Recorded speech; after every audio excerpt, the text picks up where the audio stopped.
Good evening, it's Joyful Christian Hermit. I want to share with you this talk by Saint John Vianney, Saint John Marie Vianney.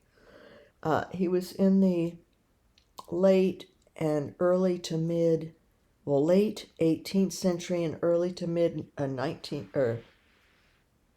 19th century. He died in 1859 in France. And this is get my glasses on to read. It's a sermon. And it's sort of the topic of it is the obtaining pardon for prayer. But this has to do for me in sharing it with you. Regrets, remorse, sorrow for what I've done and for what I've not done, for what I've said and for what I've not said, or for what I've said in an inopportune time, lack of self-control and things like that. But maybe speaking truth, but when people weren't ready for it, or maybe never wanted to hear it. And sometimes I should practice self-control and not speak or not write. So I thought this was just very good. This is the memorial of the Archangels today, the feast of it or memorial, I'm not sure which it is, but I went back in time a little bit to find this sermon. It's not quite on angels, but I'm in another video. I think I'm going to share about another angel experience, and possibly today even had a message. But before, well, a couple of things I'm going to share in a separate video because I get too long. People don't have time for length. My brothers and sisters, where could our distrust come from? Could it be from our own unworthiness? But the good Lord knows well that we are sinners and guilty, and that we count in everything on his goodness, which is infinite, and that it is in his name that we pray, and is not our unworthiness covered, and as it were hidden by its merits. Or he's asking the question, and is not our unworthiness covered, as it were hidden by its merits? Is it because our sins are too dreadful or too numerous? See, we have fear that we're not forgiven. I do at times. I don't have it consciously, but in my feelings of unworthiness and especially of not having done what God wanted me to do on earth. Increasingly, the closer calls I have to death, and having this septic syndrome now, which now I've read can just go on for a long time, sometimes until the end. But at least it can be up to 24 months of this. Added fatigue and awful taste. That's improved, though. I'm so grateful for that because I need to be able to eat more, but then I'm very concerned about my intestines not working. So tomorrow I get this Movantic for zero copay. The pharmacist worked it out with the company very kindly and through an online, some kind of a card, discount card. So, but I struggle with this, I wasn't doing what I was shown in a vision even back in 1995 when I became Catholic the night before, of what I would be doing. It wasn't explicit enough, evidently, for me then. But then when I was leaving the island, I said, all I'm going to do is read and write and pray. And then I realized I need activity and an outlet to keep moving. I didn't want the I didn't know it was arachnoiditis then, but I didn't want my pain to take over. I needed that distraction. I'd gotten hooked on it on the island, having that physical distraction and mental, figuring out, construction takes some mind work. So I still feel that remorse, and and other things come up that I do or say, even momentarily, with like texting my neighbor, and she took offense, but put it on me that I had been offended or something. So, it gets sticky, and I thought, why did I ever even bother trying to get her to understand? I don't need her to find me a place to live. I'm here until the ones that I want and would be good for me and a good investment for my daughter who would be buying it as her second investment townhome for me to stay in. How kind is that? It has to be a good one. I don't want her getting a bad deal or in a location that doesn't sell well, or style or type. It is, this whole area sells well, but not some areas not so well. And so anyway, all these thoughts, all these concerns and regrets, and basically it's a lack of faith that I have been forgiven. That God isn't going to forgive me, or that I'm not forgiven for having, even, but he seemed to be okay with this. But then one thing after another started happening. But that helped me grow and persevere and keep going. So it's, we don't know for sure. But I thought this just hits a lot of what I go around in my mind, in my heart, my emotions, in a swirl. The bottom line is that I don't believe that I'm going to be forgiven. So here he goes on and says, but is it not as easy for God to forgive us 1,000 sins as for one? Is it not mainly for sinners that he gave his life? Listen to what the holy King Prophet tells us. Has anyone who prayed to the Lord ever seen that their prayer was not heard? That's from Ecclesiastes 2:12. Yes, he tells us, all who call upon the Lord and have recourse to him have experienced the effects of his mercy, of God's mercy.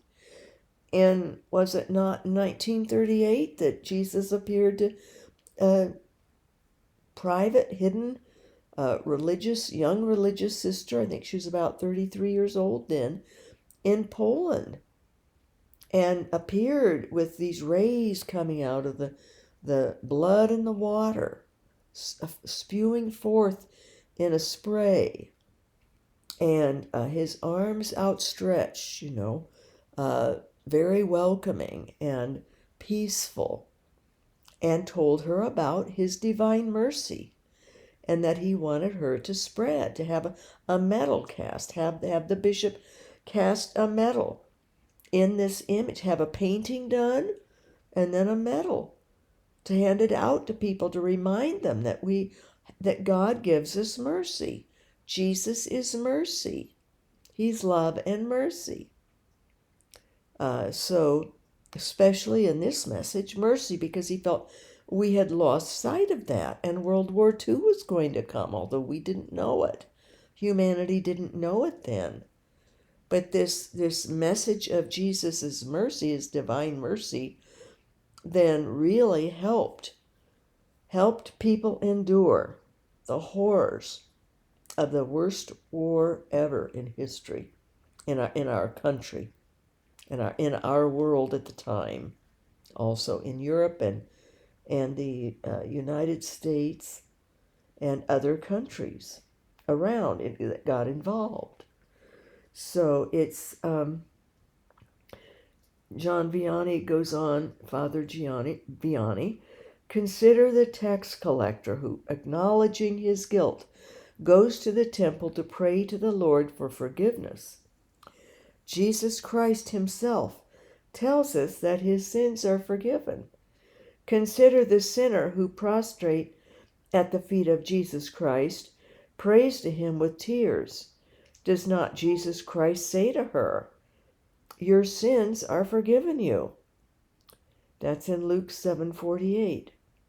The good thief prays on the cross, although covered with the most enormous crimes. Not only does Jesus Christ forgive him, but even more, promises him that on that same day he will be in heaven with Jesus.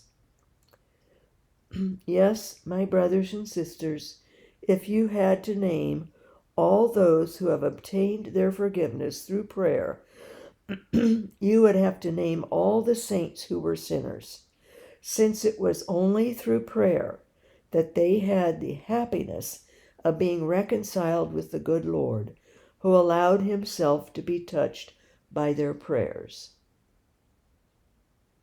So then I can ask myself, and maybe you can ask yourselves, why is it then that I'm still stewing around over basically lately the same thing? Well, part of it is this septic syndrome has a lot of paranoia with it. It's a side effect. And I've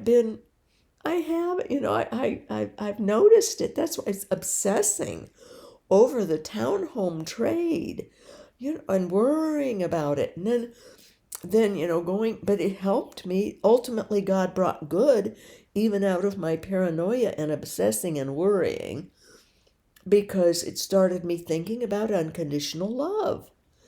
And I realized, well, unconditional love is even laying down your life for another person. And so obviously, yes, trade. And even though it'll cause me more suffering. So there we were in ER, my daughter sitting to the right of me, waiting, texting, because she has all this work she's doing, people contacting her, and then she had to meet with her son at a certain time. But she was concerned about leaving me, but I said, I'll be okay. They're not, I'm conscious, and I said, if I need you, I'll text you to come back to defend me, because I would never go to ER alone again. I don't want them to Narcan me, thinking I'm just a druggie. So, which happened the last time when I, even became conscious and said, no, call my pain doctor. I'm legit, please. But they didn't, and it was the most horrific things I've ever been to. They did it twice. So, yes, and then with this septic syndrome, which I didn't know about, but have been having for at least a week, there goes my worrying. So, but she turned and looked at me when I said, that unconditional love is even for me to lay down my life for another. So I said, I put that in context of you having my house and me going to your townhome. And she already realized that my standing on the floor, I can do it for little bits, but I'd gone like every day for 4 days, but not for super long, a couple hours, but one or 2 days it was quite a bit longer, plus more driving back and forth, which wears me out. But she looked at me like I was crazy and said, absolutely not. I'm not going to have you suffering more. You suffer enough. It was just like, get a grip, Mom. So, but then I, conscientiously want to get this finished, but my body just won't let me. And it's God. God is in charge of everything. I have extra fatigue now, and haven't been eating much because I had the blockage, and that was a concern. That was a genuine. That wasn't just a paranoia. But I'm going to get this medicine tomorrow that was horrible for me in the hospital, but I decided it's worth it to have an allergic reaction if it will work. And help me, when I get blocked, because I'm already blocking again. My intestines aren't working. So, but it's supposed to help at least with anything to do with my low dose pain med. This Movantik with a V, Vantik, Vantik, Movantik. It's new, and it blocks the receptors of what opioids do to cause constipation, but it doesn't stop the help that the pain medicine gives you. So, but I had a terrible reaction to it. But it was a high dose, so we cut the dose, and I can even cut it in fourths. So, but I'll be able to get it because it was so expensive before. But so God is helping solve things. But the fatigue and stuff, he knows I want to spend more time with him, so he knows us so well. He works things around in our lives, often through suffering or prohibiting, because to God, suffering is not awful at all. It's intertwined with love. It's a loving way to keep us on the holy narrow pathway, or keep us so that we don't overdo or do something wrong or too much of one thing and not another, to keep balance in our lives. He uses it to guide us and to stop us and to take away people out of our lives who he realizes aren't good for us anymore. Like the crash I had, the drunk kid. That was the means to get my ex-husband to leave, to finally admit that he didn't want to be married, and that he wasn't going to, and that he didn't admit all of them, but at least one. He finally admitted one of probably 24 women in our 10 years, so at least, if not more. So, and just, getting more and more cruel, but I didn't believe in divorce. I would not have divorced. I was willing to sacrifice for the children and for the marriage and the family. So God knew that of me, and he had to get me into where he wanted me, into the Catholic Church, out of teaching, a stay-at-home mom, and his only, his alone, his hermit then. So I had a little bit of a penance to do, and wanted me to experience, I suppose, the soup kitchen, and to do that for the town, to follow through with what the Virgin Mary asked of me in a dream. So yes, God allows suffering, or even seems to bring it bring it to us as a gift. I've written before, and that I should do more of it, that we do get gifts during suffering. I wouldn't be where I am now spiritually without the suffering. For me, now other people, he has them in active life doing things, and that's how they learn all different things and get gifts, because that's not a piece of cake either. The act of the world out there, no, it's harrowing. So it's just, but this sense of not being forgiven comes from us, and the devil helps fan the flames of it, and might even put the little suggestions in our minds, or in our affect our emotions. The devil doesn't have control over our minds or our will, but we can weaken and then fall to the temptations of suggestion that are subliminal, and that the devil tries on us. Just because we have control doesn't mean that we use it. And that's one of the flaws I've realized a lot lately, is it'd be far better if I didn't try to explain to others thinking that that would help relieve them. Like the neighbor, to let it go, and to get the message that I'm going to be here a while. Or I said until further notice. If something happens to me, if going to be in bed most of the time, I will insist on trading. Because this place could be utilized. Last week it could have been utilized. She had 12 people fly in, women. They could have double bedded in the rooms, And I don't have beds, but see, my daughter can get all that stuff inexpensively, or borrow, or whatever. Thrift shop, who knows how, but she has lots of contacts and people to help and things. So she could host all those people, and then they could enjoy if it were finished, and the gardens and things. So it's a matter of understanding, but forgiveness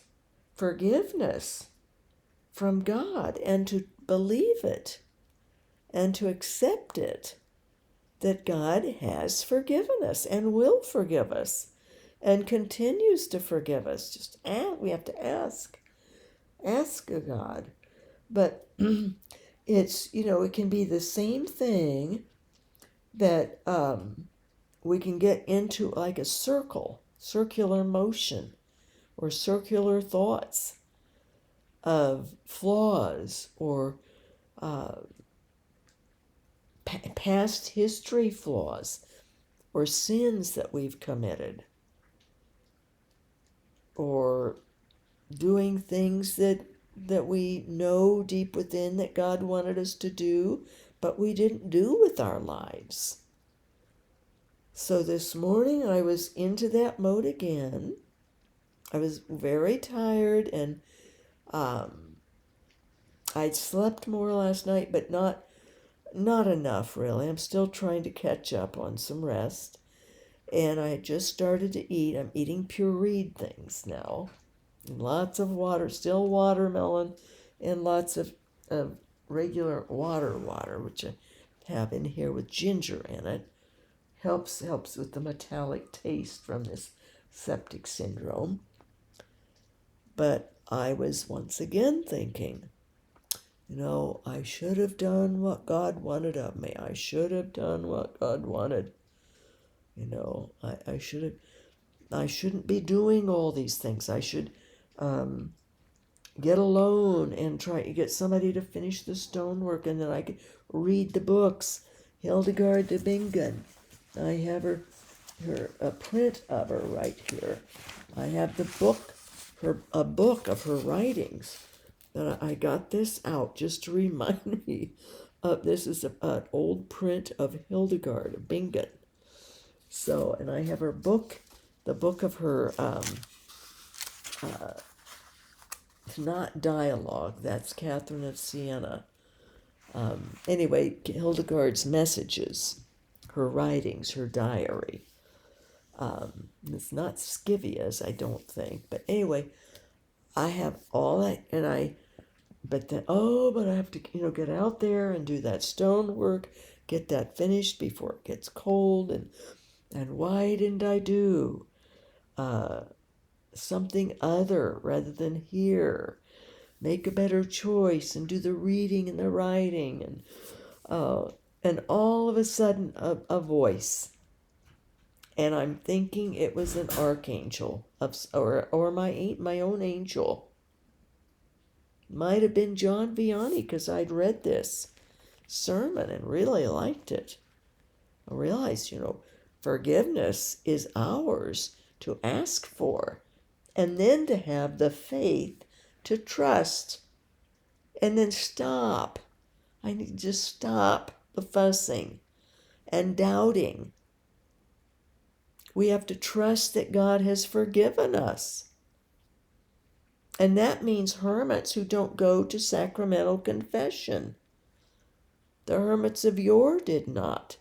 They had to learn to trust God, His mercy.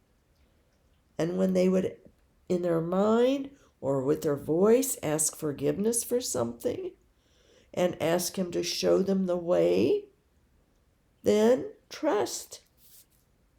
And also ask God, stop me if I'm doing the wrong thing. Trust that he will. And otherwise, then he's letting you go on because, you're already committed to what you need to swerve off into. Maybe he allows us to finish things if it's his will and our will if we want to. And otherwise, no. Then he would make arrangements, make it so that I would have a signal and know it's time to stop all this and let the daughter deal with it all. So, but then I have to be willing. This is my crunch, see. I have to be willing to know that the arachnoiditis will progress faster and that my intestines will be worse if I'm more sedentary and not doing these activities and taking care of things around here and I'd be gardening still, but in the wintertime I'm not. And I usually get ill in the winter. It's probably, lack, and I can't do the normal exercises that people do. I invariably turn some wrong way, but gardening is gentle. The other, and this putting stone up, I have to bend a little bit and reach and forward with the stones through the saw and back and forth with the measuring and sorting. I have my others, the stone all on the ground, picking out the pieces and looking around, walking around, doing that. So it's a lot of different movements. And it's good for the intestines. See? So God knows. He works it out for us. He doesn't want us to unnecessarily suffer. And he showed me that because I had wondered through my daughter immediately saying, no, absolutely not. Not going to have you suffer more. So we're fine where we are, Mom. We're fine where we are. She and her fiance. So she says you can stay the rest of your life if you want to in your home, which I don't want to. It's too much. But when the time is right, or when God makes it, obvious to a point that there's no turning back, or maybe he desires me to die here, to have a blockage and a rupture and just die here fairly suddenly before the ambulance could arrive or something. So that's how it is. Or, I still have to get to the PA for the colon surgeon on the 23rd of October.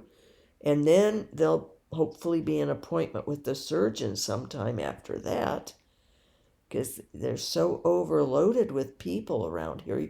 I've been waiting 3 months for that appointment. But there's no guarantee he will, just, oh, okay, I'll take out your intestines on your word. He's going to have to study it or check with the neurosurgeon. The neurosurgeon put it in the referral, could be the arachnoiditis. So, and we'll see how this medicine is. It's certainly a strange situation if it would be opioid constipation, opioid-induced constipation, because of the way the gut distends out and when I get into a full gut attack and how it's just not moving at all. So, and that other laxatives aren't working now. They don't work. And I haven't been taking a lot for any length of time. So it's strange, but it's a matter, and I wasn't doing this. I wasn't putting my whole trust into God. My faith. I had to face it. I don't have the detachment I thought. Suffering, when it gets rough, takes my faith and detachment and just crushes it into like it's a paper that's just God's just showing me with his hand, just crunching that paper down into a little teeny ball and tossing it. So this morning when I heard this message, strong, loud, and that's why I think, at least from my angel, if not from one of the archangels today, maybe, I think it's Raphael, who has to do with those suffering and sick and travelers. Might have been him, that angel. But it was God. It was sort of put out a little bit. The tone was a little bit like, oh, how long is it going to take for you to catch on and to accept this? It doesn't matter what you are doing. God doesn't care as long as you are loving Him, loving others, loving yourself, and striving in His love. And what else? I think that was it. There was nuances with it though, but it was emphasis. God does not care as long as you are loving. Oh, and communicating with God. That was it. That was the other thing. As long as you are loving God and communicating with Him, which, as we know, means our talking either in emotion and feeling. Doesn't have to be words, doesn't have to be verbal, oral. It doesn't even have to be mental. It can be from our heart, a deep inner contemplation of wordlessness, but of our love. That's what He wants. That's what matters to Him, is that we love Him and we are utilizing and learning His love to love others and to love ourselves. Because it's so easy to beat up on ourselves. I'm very hard on myself personally. Yet I have all these flaws that I haven't been correcting either. So, which is a signal of some self-love then, or weakness, or of not seeing them except now and then not aggressively taking control over them. My will must be rather weak at times when it comes to correcting my flaws. And of course, always ask God for help. And our angel will help us too. But He'll help us, and the Virgin Mary will help us. But that just hit me so. It was so real, that voice saying that to me, and it made perfect sense, deep sense. And I realized, why have I, for really most of my life, definitely my adult life, well, from probably 7th or 8th grade on, when I was in the back of the high school auditorium, and when my mother was having her class put on a performance one evening, and she didn't want me staying home alone. And I think my sister was in the play, and our exchange student was the lead. It was something about Mama. What about Mama, or something? And Annalisa was the lead. She was the mama, and handling her family, a single mother handling her family in more like maybe the 50s time period, or 40s even. So, but I remember it was before it started, and I was there, and I was thinking about God, and I just said, I want to do something great for you, God, with my life. I want to do something great with you, for you. And it has only been within the last since the 23rd, that's just a week, that it struck me definitively, I've known I've had a vocation of suffering for a long time, but that my mission is like Padre Pio's. It's a mission of prayer and suffering.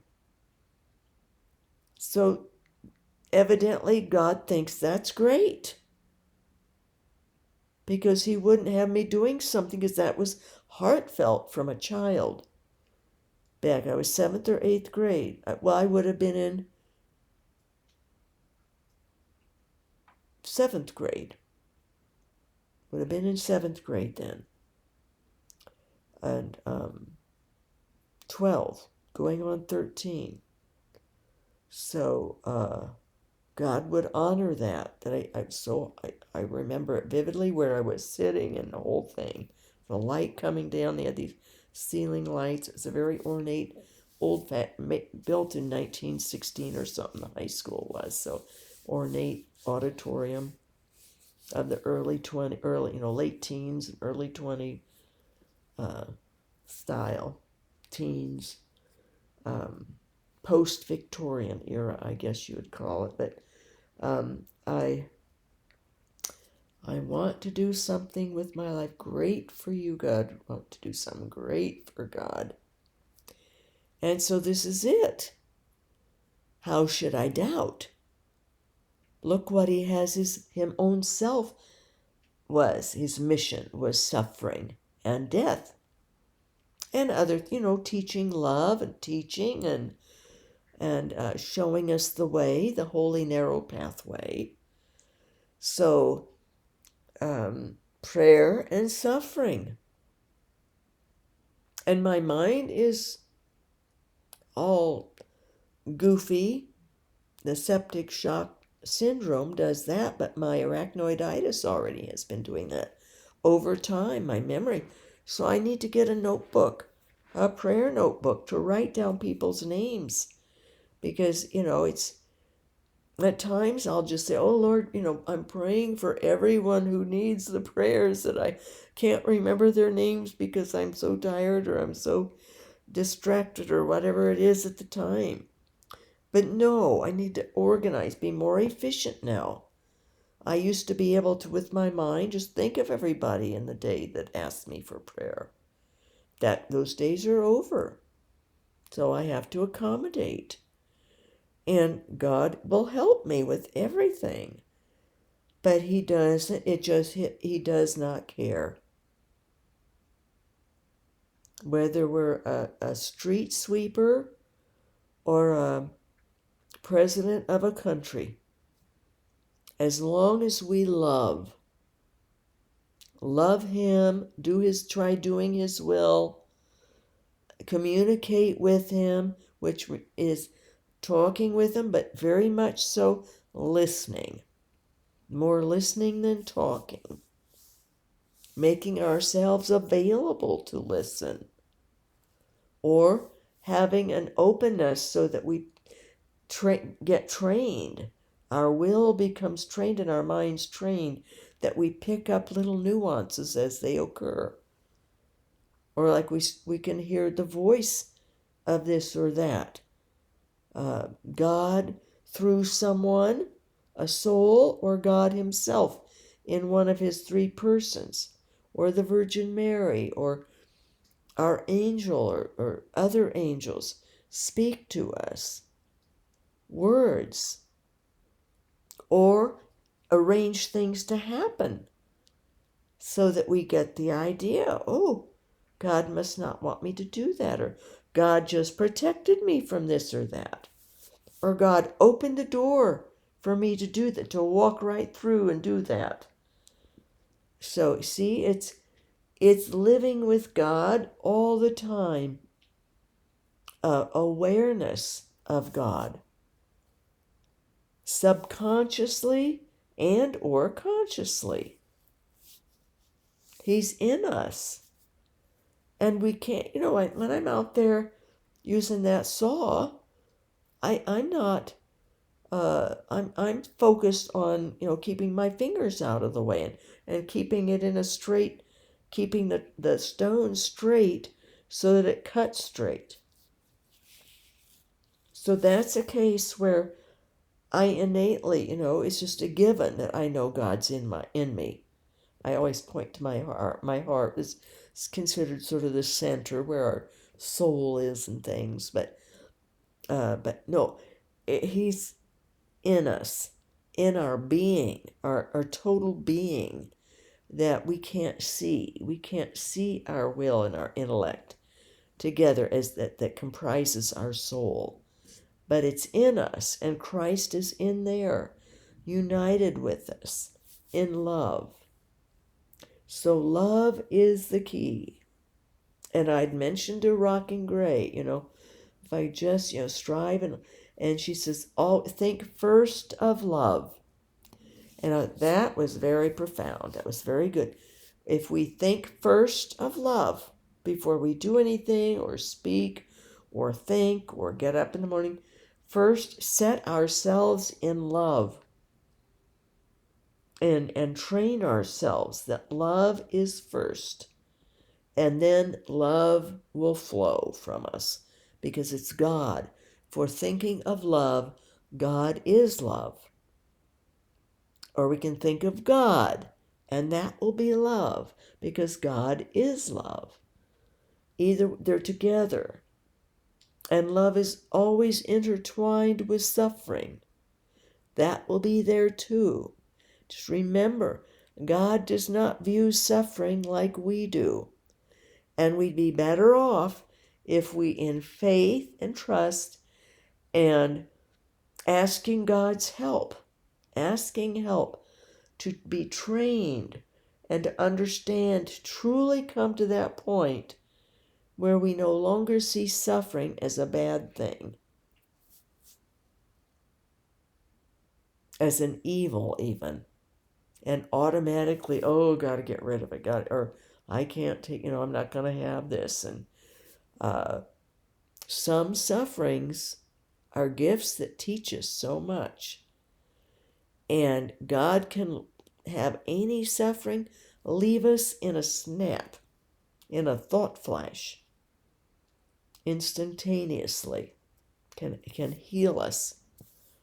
But the suffering is there for a purpose to work through, to learn from, to grow with, to learn endurance and perseverance, and to learn to not fear it. I was doing that the other night also with the gut, with the blockage. I could tell it's getting worse and worse. And the night before even. And by the next day, when I woke up with the septic syndrome symptoms, I didn't realize what it was. But I'd worked myself into like, oh no, I don't have my trust turned in, to get it finalized. Panicking and overwhelmed. And so that was a suffering that came with it. And it jolted me. The whole thing jolted me deeply even.